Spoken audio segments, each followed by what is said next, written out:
Boa noite, pai. Boa noite, Felipe. Boa noite. Estamos aqui mais uma semana aí para a gente falar do assunto que vem sendo, né, mais comentado aí hoje no Brasil, no nosso estado de Minas, na nossa cidade, que é a Covid-19, né? E a gente continuar aí dando as orientações para tentar ajudar, né? Hoje, se a gente notar aqui, nosso time está desfalcado, né? Tabata hoje não pôde participar. Ela está aí, que é coisa do nosso ofício aí, estudando. Ela tem uma apresentação de um trabalho, né, da especialização dela, né, que é medicina de família e comunidade, e então ela não está com a gente hoje, né, mas no próximo ela está trazendo a visão dela aí sobre a Covid e nos ajudando aí a entender melhor. Não é isso? Isso aí. É isso aí, boa noite, pai, boa noite, Thales. Acho que são ossos de ofício, nossa profissão, como várias outras aí, a gente conhece. Temos que estar sempre estudando, ainda mais nesse momento aí delicado que nós estamos vivendo. É hora de atualizar mesmo, é quase atualização ao vivo, para estar sempre mantendo aí no foco no nosso problema hoje, que é mundial, né? E puxando, já que você falou de... Desculpa, pai. Boa noite, a população guiamense, né? Os nossos amigos de Santo Antônio do Guiame, os amigos em geral que nos ouvem. Né? Eu acho que a profissão de médico é isso aí, né? Não pode parar de estudar. Né? E a Tabata vai fazer falta no de hoje, mas ela está estudando, vai melhorar a capacitação dela e tudo, né? E no próximo ela vai estar junto conosco, trazendo a experiência dela, tá? Então eu acho que vamos tentar aí, mais uma vez, trazer alguma informação à nossa gente de Santo Antônio do Guiame e região. Felipe falou do problema, e aí eu já vou puxar, pai, que essa semana a gente atingiu a triste marca, né? No Brasil nós passamos aí de 50 mil mortos, né? Eu acho que a gente nem imaginava, eu acho que ia ganhar no estudo, né? Mas a gente está vendo e está acontecendo, né? E aí, o que vocês... Né, qual a visão de vocês? O que vocês acham? O porquê que nós chegamos a esses 50 mil mortos? O que vocês acham disso? Qual a visão de vocês frente a isso? Gente, nós temos que fazer alguma análise sobre a conjuntura que nós estamos vivendo no Brasil hoje, né? Começamos com essa pandemia, né? E, como todos sabemos, começou lá na China e veio desenvolvendo, Europa, América do Norte, Brasil, América Latina, e por aí foi, né? Houve algumas falhas no início, né? O pessoal que a gente chama de negacionista, né?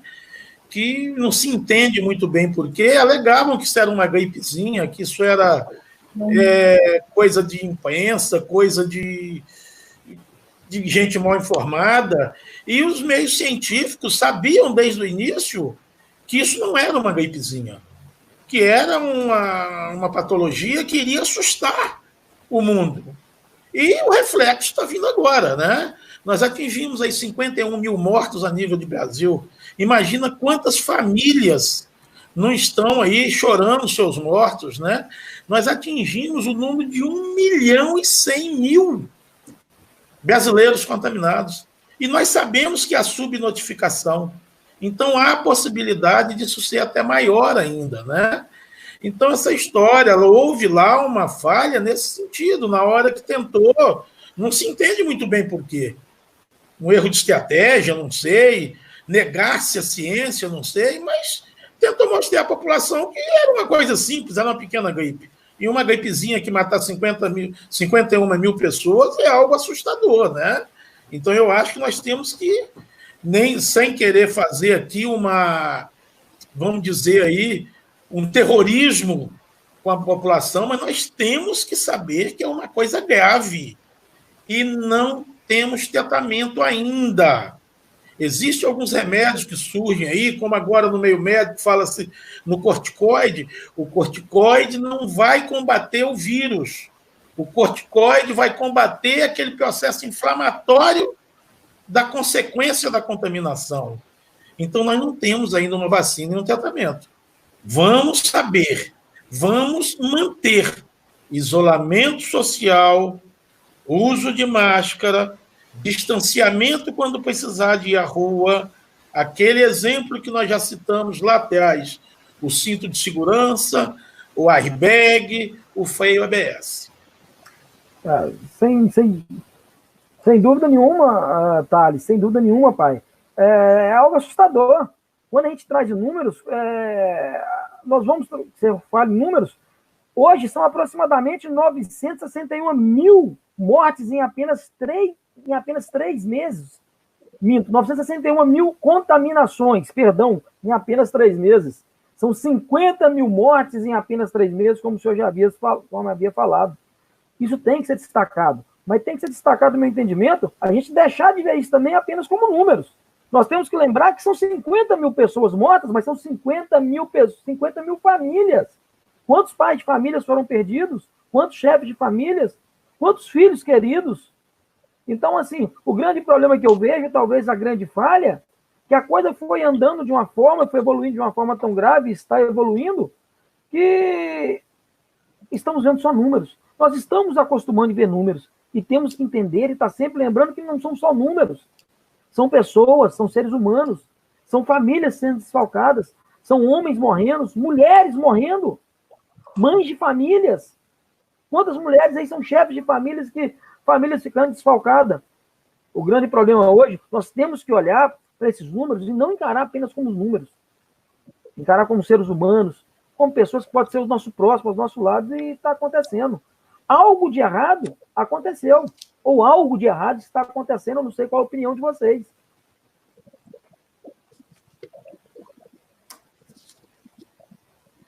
Eu não sei o que vocês acham, em que sentido, em que nós devemos melhorar, e qual foi a grande falha, o que vocês acham? Qual que é a evolução disso aí?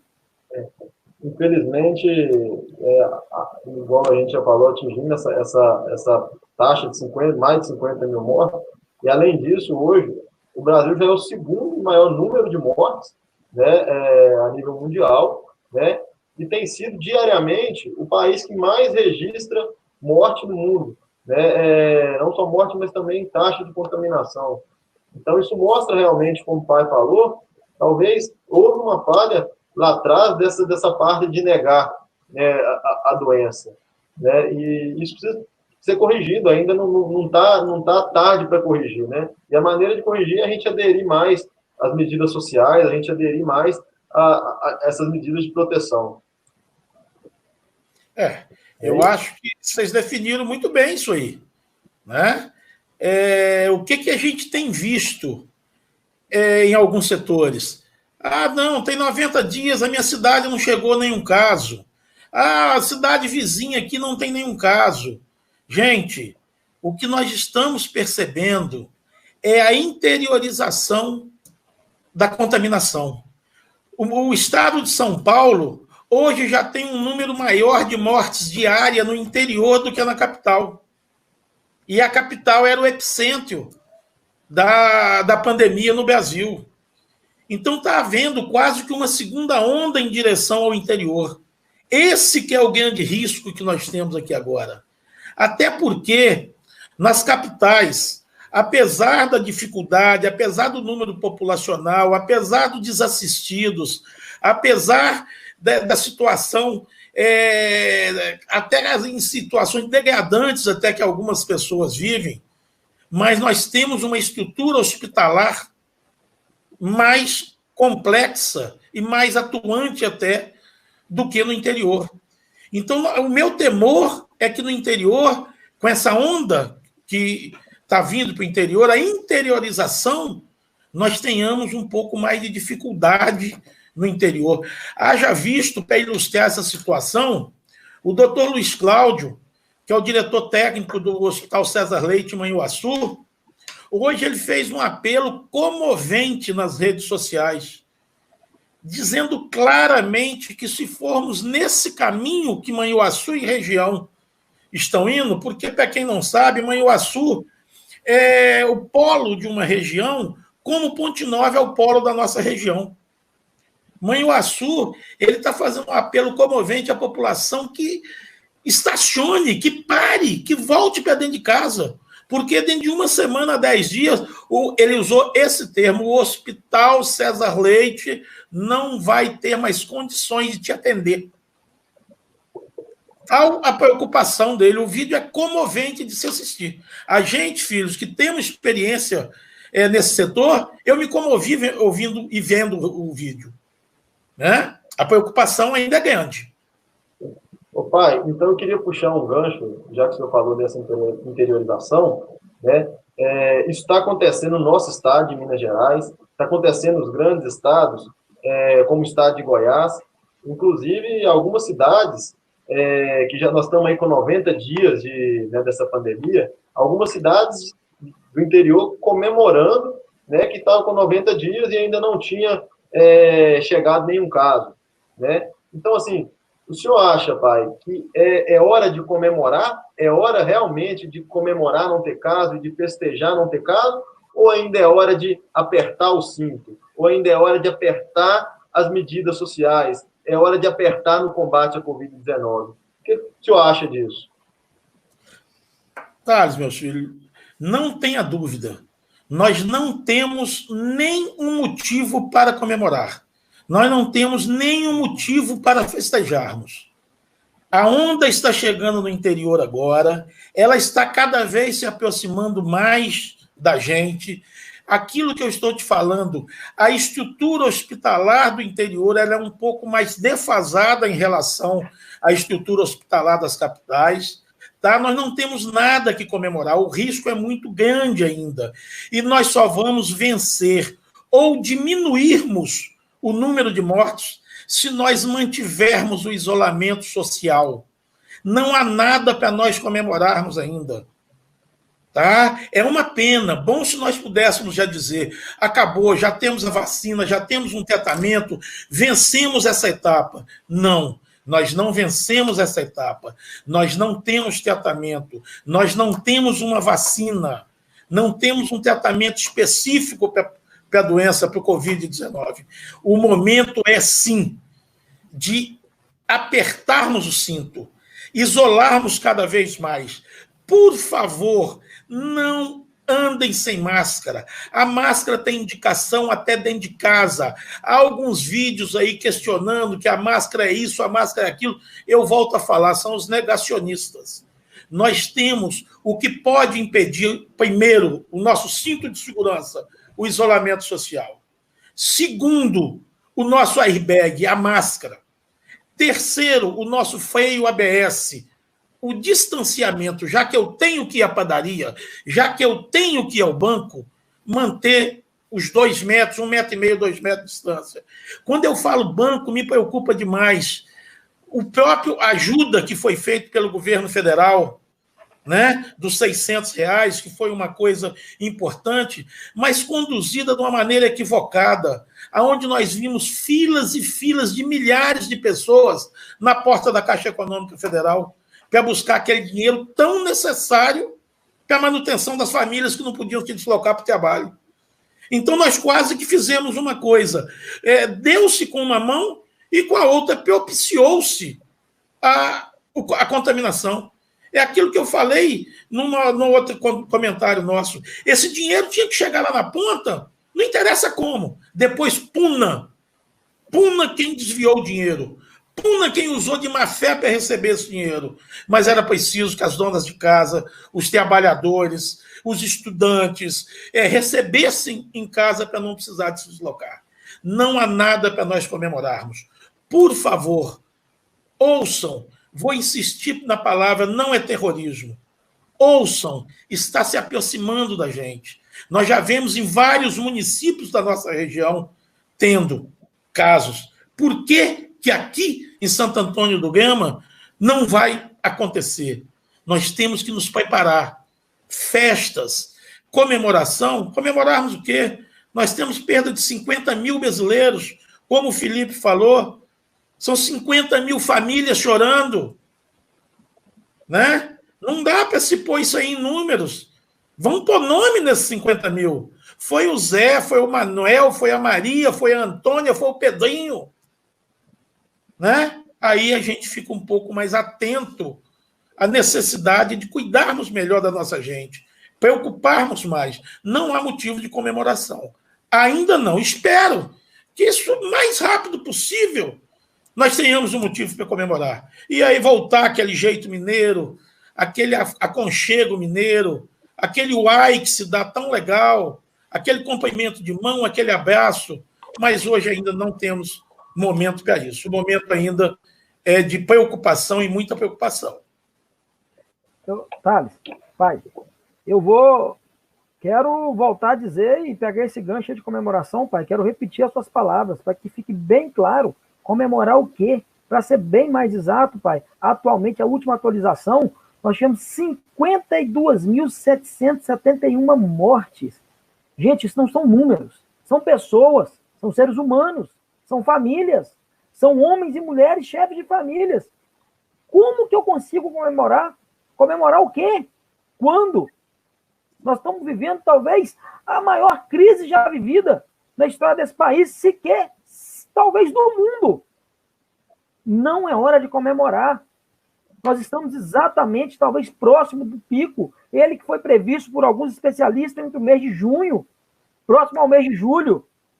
E eu vou comemorar, senhores, é até uma falta de respeito com esses familiares. Eu vou me prevenir. Eu vou ajudar o isolamento. Eu vou pedir condolências a esses familiares, respeito. Então, no meu entendimento, o momento é sim um momento delicado, é o momento da hora de a gente tomar todos os cuidados, reforçar tudo isso que você vem falando, pai, tudo isso, Thales, que você vem nos ajudando a propor. Então, eu não vejo, no momento, por que a comemoração. Eu acho que vocês definiram muito bem, mas eu queria complementar.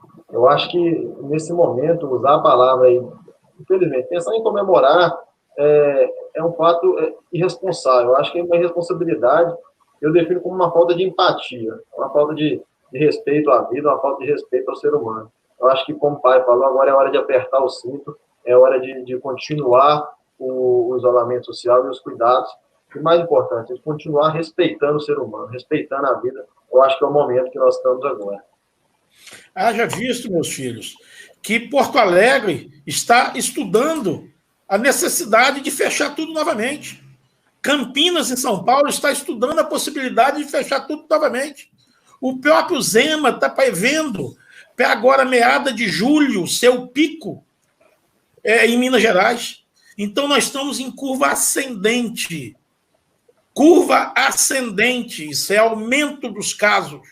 Isso é aumento da morte. Né? Então, gente, vamos voltar para o isolamento social, vamos voltar para os cuidados que nós temos que ter. Se saiu de casa, por favor, de máscara. E eu volto aqui, Thales, um pouco apegado aos números. Perdão, queria falar alguma coisa, Thales? Não, fica à vontade. Eu fico ainda apegado aos números, pai, que o senhor puxou também algumas vezes. Hoje foi o maior número desde o começo, conta de 1.364 mortes. Isso é algo que me deixa, às vezes, sem palavras. Me deixa, às vezes, me pergunta onde falhamos. Que algo está errado, tá. Nós temos que mudar o olhar. Eu acho que nós temos que ser grato, um olhar de gratidão, e aqueles que se recuperaram, aos familiares, aqueles que estão esforçando para as pessoas se recuperarem, mas temos que ter certeza que não está na hora de comemorar nada, não. É isso aí. Não é hora mesmo de comemorar. Assim, inclusive, a gente sabe que tem casos na nossa região.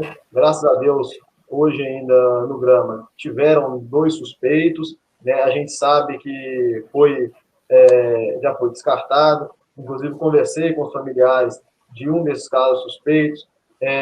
Estão bem, né? Não sentiram nada. Então, realmente descartou. O Grama ainda se vê livre da doença. Mas a gente sabe que cidades da região já tem casos confirmados, né? Bem próximo. Rio Casca, nós temos casos confirmados, como Ponte Nova, e o trânsito de pessoas nessas cidades é enorme, né? De pessoas da nossa cidade, em Rio Casca, Ponte Nova, é enorme, né? E aí falou-se muito essa semana aí na nossa cidade sobre os testes, né?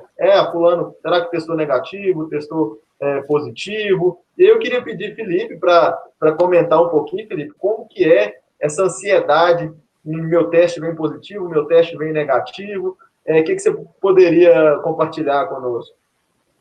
Thales, sem dúvida nenhuma, é uma sensação quase que indescritível.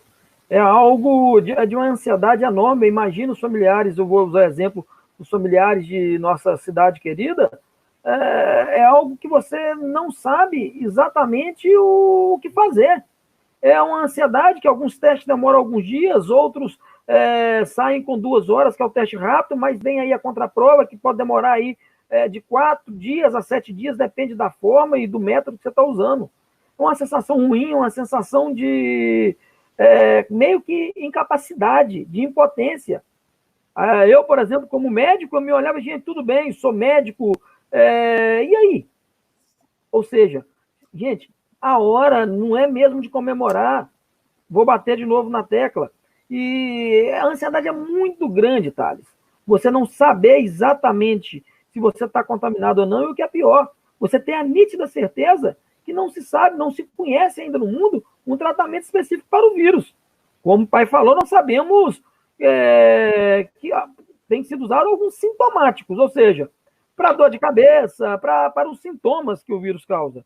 Mas você está aguardando um diagnóstico de uma patologia que está acometendo o mundo e que você tem a nítida certeza que ainda não tem aquele tratamento para combater a causa da doença, que você está aí por esperar o resultado, é das piores sensações da minha vida. Pai, como é que foi essa espera? E se eu podia dar, a gente podia dar uma ajuda aí nessa diferenciar, né? Esse primeiro teste rápido, contraprova, a gente poderia conseguir ajudar um pouco a esclarecer isso. Essa é a grande questão, né? Nós temos vários métodos para fazer a testagem e eles não são 100% confiáveis. O teste rápido, ele é feito, você tem um resultado muito rápido, como o próprio nome diz, mas também você tem uma insegurança, porque ele, em vários casos, dá falso positivo. Graças a Deus, graças às orações da nossa comunidade, vamos dizer assim, os casos que foram positivos no teste rápido em Santo Antônio do Gama, quando foram fazer a contraprova, eles vieram negativos, graças a Deus. Né? Agora, há um período entre você fazer o SWAB ou você fazer IgG e IgM que leva aí 4, 6 dias, às vezes, e até o próprio laboratório, por falta de insumos, por dificuldade de atender a toda a demanda que chega, se prevê aí 2 a 3 dias, que se vai para 4, vai para 5, vai para 6. Então, essa ansiedade que a população fica, deve ser terrível quem testou positivo no teste rápido e fica na espera da confirmação. Graças a Deus, quando ela vem negativa, é como se a gente falasse, ufa, dessa eu escapei, meu filho, minha mãe, minha tia, meu vizinho, meu colega de trabalho, né? Mas tem aqueles casos, deu positivo, o que é que nós temos que fazer? Haja visto, isolamento. Tá. E aqueles que não testam e são assintomáticos, como é que nós vamos saber? Então, qual é a maneira que nós temos, gente, de tentarmos frear a evolução e a interiorização que se evidencia agora? É isolamento social, é máscara, é distanciamento entre um e outro quando precisar de sair. Álcool gel nas mãos, lavar as mãos com a maior frequência possível. Se puder lavar de meia em meia hora, por favor, lavem. Se puder passar álcool gel na mão de 1 em 1 hora, 40, não tem um tempo específico, encostou alguma coisa, tem oportunidade, faça. É a maneira que nós temos de impedir a transmissão. Tá? Já que os testes nos deixam com uma certa insegurança até a confirmação. E o pai, pegando um gancho, tá? Eu sei que nós estamos, coisa rápida, só pegar um gancho, eu acho importante, porque a gente vê isso aqui, e aí traz aí mais uma importância de frisar a questão do isolamento social, mesmo quando se faz o teste, é porque em muitos dos casos Alguns testes, eles têm dias específicos a partir do contato para dar positivo ou negativo. Por isso, você imagina que de tal dia a tal dia, um teste dá positivo, mas o outro dá negativo. Isso aí volta a reforçar e volta a nos trazer a importância do isolamento social, mesmo que quando nessa suspeita, nós temos um teste negativo, e se você fez dentro de uma janela, o qual, para aquele marcador, ele não fosse positivar. Está aí a importância que o senhor vem batendo na tecla, pai, do isolamento social. O isolamento social, ele é importante em todos os pontos, em todas as fases que nós estamos passando da patologia. Só para tentar esclarecer um pouquinho isso que ele falou sobre o teste, gente, é porque o que acontece? Quando igual o pai falou sobre o teste rápido, que é aquele teste, né, da pontinha de dedo, igual faz teste, né, para ver a glicemia, ver a glicose, o diabetes, ele fala de uma parte que a gente chama de como se ele visse a sorologia. Então, ele fala que aquele paciente ele já teve contato com o vírus, tá? E ele já desenvolveu uma imunidade naquele vírus. Então, naquele momento, esse paciente ele não está transmitindo a doença. Esse é um teste sorológico. Tá? Então, precisa de tomar esse cuidado também. Por quê? Para a gente tomar o cuidado de quando, querendo ou não, um paciente ele testa um teste rápido positivo, para a gente não fazer um preconceito com esse paciente, né, com essa pessoa que testou, para a gente não deixar excluir essa pessoa. Né? Ao invés da gente formar um preconceito contra esse paciente, contra essa pessoa, talvez é hora de dar apoio, de dar uma ligação, de falar, a gente está aqui, a gente está rezando por você, a gente está, mesmo de longe, mas estamos torcendo para que venha negativo, né? Não é motivo para que a gente possa excluir essa pessoa totalmente da sociedade. Então, vamos tomar cuidado com isso. Né? Já a contraprova, que é o PCR, que é o suave que a gente fala, esse que faz pelo, né, aquele suave que põe no nariz, desconfortável, esse sim mostra que a pessoa está replicando o vírus está se reproduzindo no organismo da pessoa. Né? Essa pessoa está com o vírus naquele momento. Mas eu volto a falar, nem por isso, gente, vamos formar um preconceito contra essa pessoa. Essa pessoa ela não quis estar com o vírus, ela não foi em busca do vírus.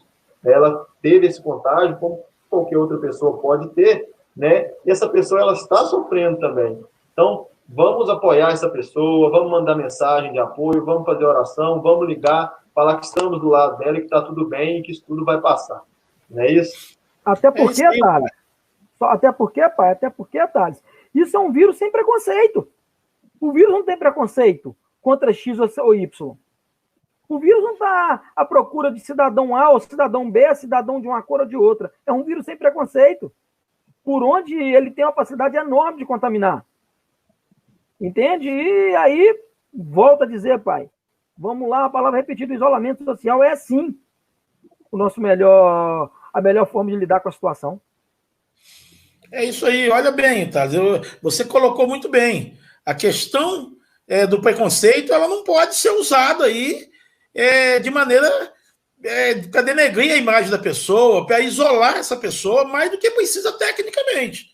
Eu acho que, de bom ouvido, o vizinho está lá, ele teve uma suspeita, ele está em isolamento, passa na porta do vizinho, vem cá, você está precisando que vai na padaria para você? Você quer que vai buscar o leite?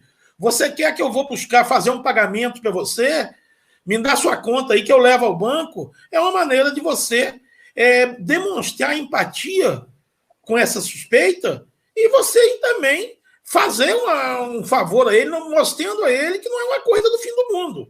É uma coisa que precisa ser cuidada. Com cuidado, mas também não levando a coisa para o lado pejorativo. Ok? Isso aí. E uma outra preocupação também que a gente tem, apesar da gente ainda estar aí nessa fase de ser o pico, né, da interiorização, mas muita gente está preocupado, né, está pensando como vai ser esse pós. Né, e na hora que a gente sair, que se Deus quiser nós vamos sair disso, como que vai ser emprego, onde eu vou trabalhar, será que meu trabalho vai estar garantido? Eu estou afastado agora do trabalho, será que eu vou conseguir voltar para o meu trabalho? Será que eu ainda vou ter meu posto de emprego? Vai ter novos postos de emprego para mim, que na verdade estou desempregado?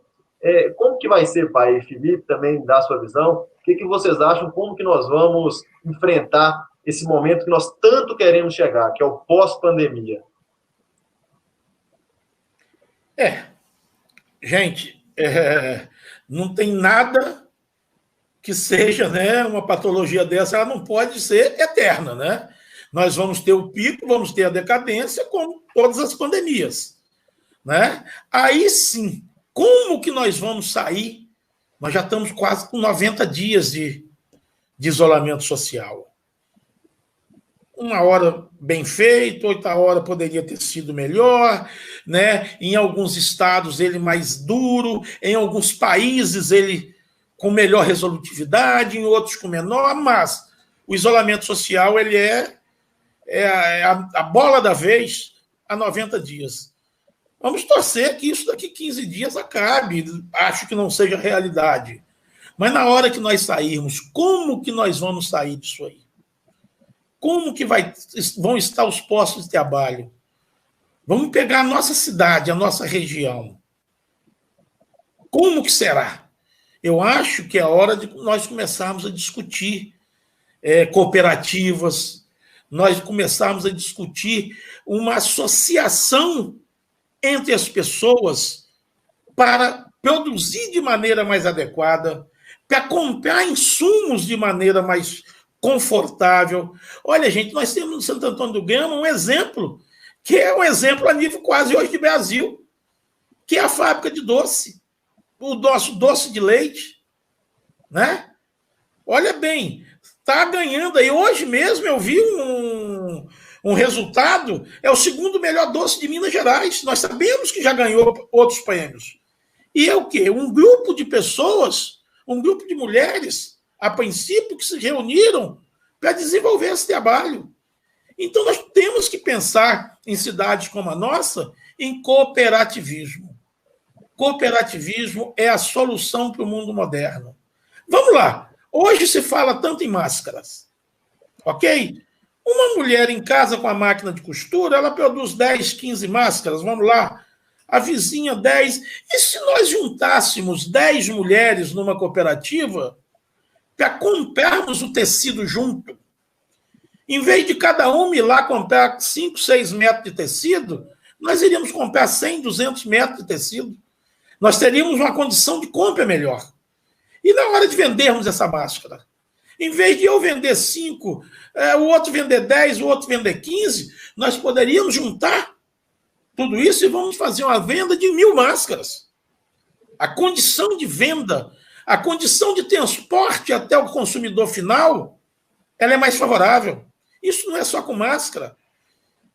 Vide o nosso doce de leite. Então, o cooperativismo, numa cidade como a nossa, que é potencialmente agrícola, eu acho que pensarmos em formação de cooperativas seria uma forma de produzirmos emprego, de criarmos emprego, de criarmos trabalho, de ver uma situação mais favorável na hora de vender o nosso produto, ver uma situação mais favorável na hora de comprarmos a matéria-prima e os insumos para produzirmos. Isso pode ser feito na panificação, na padaria, isso pode ser feito, como eu te falei, na máscara, isso pode ser feito nas confecções, isso pode ser feito em cooperativas até de pedreiros. Na hora de comprar o nosso material, vamos comprar numa condição mais favorável. Eu acho que Santo Antônio do Gama e região, que são basicamente agrícolas, nós temos que começar a pensar no cooperativismo. Cooperativa é a solução para a criação de emprego a curto e médio prazo. Thales, pai, e pegando esse gancho aí do que o senhor está falando, eu não tenho a menor dúvida em relação ao cooperativismo. E eu vou mais longe. Através do cooperativismo, é o que nós vamos evitar no pós-pandemia, que se intensifique um quadro que a gente vê acontecendo na nossa cidade há anos e anos, a gente não vê muita coisa ser feita. Que é aquele jovem que tem um sonho que nasce na nossa cidade, cresce na nossa cidade, tem um sonho de formar família na nossa cidade, e por falta de emprego, ele sai da nossa cidade e vai para os grandes centros. E o risco de isso aumentar nesse pós-pandemia é muito grande. E está aí a importância, por exemplo, das cooperativas, a sugestão que o senhor está dando. Imagine que de uma cooperativa você consiga até formar projetos para, por exemplo, capacitar os nossos jovens. Como assim? Através do momento que você tem uma cooperativa, você consegue, por exemplo, fazer um projeto para que nós possamos capacitar nossos jovens a vender esses produtos na internet, criando um site, algo que hoje está tão atual nos famosos deliveries. Então, o cooperativismo é, sim, uma forma ótima de poder encarar a enxurrada. Se nós estamos no meio de uma tempestade, que é agora o Covid, depois nós vamos ter que encarar a enxurrada, que são as consequências. E entre elas, sem dúvida nenhuma, o risco do desemprego. E o cooperativismo, pai, concordo com o senhor em gênero, número, grau, é sim uma das ótimas soluções para que possamos encarar essa enxurrada. Tá certo? Imagine que, através de site, uma cooperativa dessas cooperativas que você sugere, até como a própria fábrica de doce de leite, ela consegue vender para o Brasil inteiro e, quiçá, para o mundo. Imagine-se que, através de uma cooperativa que o senhor está propondo em gerar emprego, propondo dar oportunidade ao nosso jovem, aquelas pessoas que querem trabalhar e continuar na nossa cidade, de encarar esse pós-pandemia. E, ao mesmo tempo, você consegue formar um projeto para a capacitação tecnológica dos nossos jovens, que tem o tino para essa área tecnológica, para poder desenvolver site, para que esses produtos da nossa cidade, ou agrícola, ou manufaturados, ou o que seja, ser vendido para o Brasil e para o mundo. Eu não tenho a menor dúvida disso. Eu acho com certeza.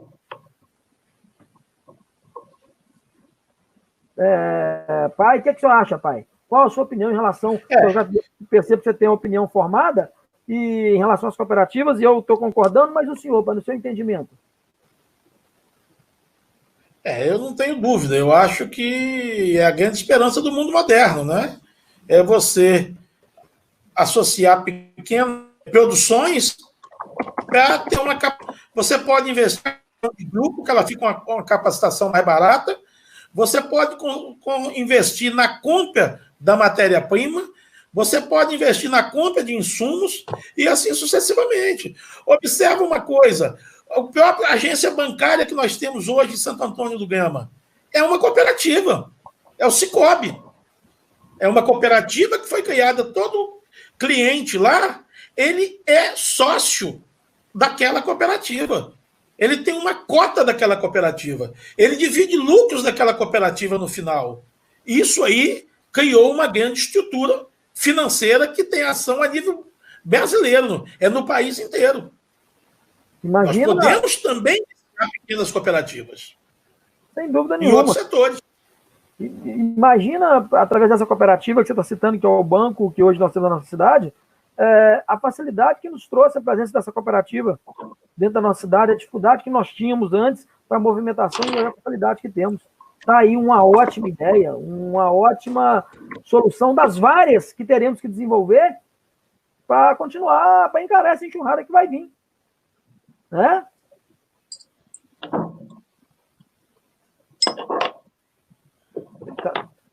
Thales, pai, eu, por exemplo, toda vez que programo, hoje me sinto muito mais seguro em relação à cooperativa, que é o banco que nós temos na nossa cidade, sem dúvida nenhuma. Eu acho que a coisa ao vivo tem essa questão, né? Eu acho que o Thales aí teve algum problema na internet dele aí, né? Um lá em Colatina, outro em São Paulo e outro aqui, né? Não, mas isso acontece. Vamos tá de volta. Foi sim, pessoal. Eu tive um problema aqui com a internet, mas deu para solucionar. Desculpa, fiquei um pouco sem responder. Vamos dar continuidade aí. E nesse momento, eu consegui acompanhar o que vocês estavam falando. Que bom, Thales. Nesse momento, Thales, eu que já bati 2 ou 3 vezes nos números, volto a falar, as mortes na região centro-oeste dobraram. Né? E volto a lembrar, o Brasil acaba de chegar a 52.771 mortos. Me assusta. Gente, eu acho que o Thales ainda continua. Resolveu o nosso problema, Thales? Estou quase. Desculpa, gente. Deu um problema técnico aqui. Isso, ao vivo tem essas questões, né, meus filhos? Mas é isso mesmo. Gente, eu acho que... Opa, bom, voltamos? Resolvido. Opa, seja bem-vindo. Deu tempo de tomar um café? Seja bem-vindo. Então, eu acho que deu para, apesar de que eu não estava aparecendo, mas eu consegui acompanhar. Como, pai? Repete, pai. Não, eu estava falando com o Thales, se ele não estivesse acompanhando, a gente estava falando sobre a importância de criação de emprego na cidade, né, através de estímulo a cooperativas, essas coisas, né, o cooperativismo, né? Só dando para ele o que estava rolando, mas parece que ele estava ouvindo, ele não estava conseguindo entrar no link, né? Isso, pai, foi muito bom. Exatamente, eu não tava conseguindo, a minha câmera deu problema, mas eu estava conseguindo acompanhar. Eu acho que o que vocês falaram super importante. Eu acho que o caminho da solução no pós-pandemia vai ser isso. Nós vamos ter que resolver. Agora nós não podemos estar tão juntos, mas o pós-pandemia nós teremos que estar juntos para resolver isso. E criar postos de emprego, criar trabalho, postos de trabalho, eu acho que vai precisar da participação de todos, e é importante, é a maneira como nós vamos sair dessa crise que a pandemia, infelizmente, nos trouxe. Eu acho que nós vamos chegando ao final aí do bate-papo de hoje. Mais uma vez, eu acho que foi muito bom. A gente espera que possamos ter chegado aí no nosso objetivo, que é levar informação, é levar esclarecimento, né, à nossa população, e continuar aí nos cuidados. Na próxima, se Deus quiser, Tabata está aí com a gente, né, para a gente poder nos ajudar a levar mais informação. Sem dúvida nenhuma, é isso tudo que você falou mesmo. Levamos informação, né, Thales? Levamos esclarecimento e também levamos o sentido da positividade, o sentido de que as coisas vão passar, o sentido que, se nós dedicarmos ao nosso isolamento, nós vamos vencer, que a coisa vai acabar bem, e que muito disso aí, para que isso aconteça, depende da gente. Mas tem fé em Deus, tem fé em nossa população, que isso vai acabar bem. Gente, eu primeiro agradecer a Deus, é muito interessante, é muito legal participar de um bate-papo desse, trazendo orientação para a nossa cidade, juntamente com os meus filhos, né? Isso muito me engrandece, eu falo, Papai do Céu, muito obrigado, viu? E dizer à população de Santo Antônio do Gama, isso é uma fase que nós estamos passando, né? Isso é uma fase e que, se Deus quiser, vamos vencê-la. Agora, não deixem toda a responsabilidade com os setores de saúde. Por favor, a população gramense, mantenha o isolamento, mantenha a responsabilidade que tivemos até agora. Vamos tentar manter o isolamento social. Isolamento social é sinônimo de freio na disseminação do vírus. Parabéns à população, parabéns ao comércio que vem agindo de maneira correta, entra de 2 em 2 pessoas, cobrando o uso da máscara, cobrando o distanciamento pessoal entre uma pessoa e outra. Parabéns à nossa comunidade, mas não é hora de relaxarmos. Não é hora, senão nós corremos o risco de relaxar agora e perdermos todo o trabalho que vem sendo feito até agora. Vamos lá, vamos pegar com Deus, vamos firme, que nós vamos vencer.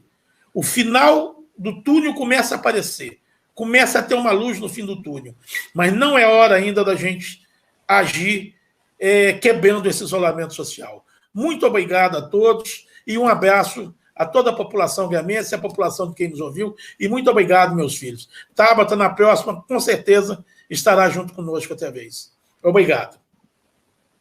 Obrigado, dá um abraço a todos e mando um abraço respeitoso às 52.771 famílias que estão sofrendo. Mas isso vai passar, tem fé em Deus. Um abraço. Até a próxima, se Deus quiser.